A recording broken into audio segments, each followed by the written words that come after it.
امام حسن کے پاس ایک شخص آیا، حضرت امیر معاویہ میں بیٹھے تھے، تو اس نے امام حسن سے آ کے کہا کہ حضور اولاد نہیں ہے، کوئی دعا کر دے۔ تو جو ہے میری بات پر، اب بھی لوگ پیروں کے پاس آتے ہیں نا، ماشاءاللہ سے اللہ خیر فرمائے، تو پیر صاحب اگر وظیفہ بتائیں تو وظیفہ چونکہ پڑھنا پڑتا ہے، وہ کام مشکل ہے۔ حضرت امام حسن سے آ کے وظیفہ پوچھا، اس شخص نے کہا حضور اولاد کوئی نہیں، تو وظیفہ بتائیں، تو آپ نے فرمایا استغفار پڑھا کر۔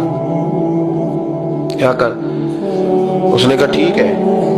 تو حضور پھر میں دوبارہ کب آؤں؟ تو امام حسن کہنے لگے بے اولاد ہے نا تو، استغفار کا وظیفہ بتایا نا؟ کہا ہاں۔ فرمانے لگے اب اس وقت آنا جب اللہ تجھے 10 بیٹے عطا کرے گا۔ کتنے؟ 2 4 نہیں، 10 ہی کہہ دیے۔ تو حضرت امیر معاویہ رضی اللہ تعالیٰ دیکھا، کہنے لگے حسن اتنا بڑا دعویٰ؟ آپ فرمانے لگے میں نے کہہ دیا نا، تو اللہ فضل کرے گا۔ ہاں ہاں اللہ خیر کرے گا، خیر ہو جائے گی۔ وہ شخص کئی سالوں کے بعد آیا، کئی سالوں کے بعد، تو حضرت امیر معاویہ کو بھی ساتھ لایا، کہنے لگا حضور اللہ کے فضل سے اللہ نے 10 بیٹے عطا فرمائے، پورے 10 ہی اللہ نے دیے۔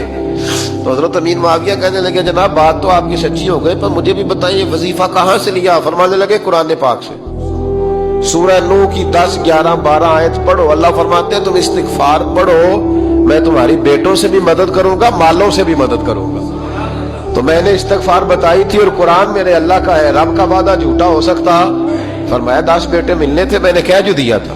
وہ میرے بھائیوں یاد رکھیں، استغفار اللہ کی رحمت نازل کر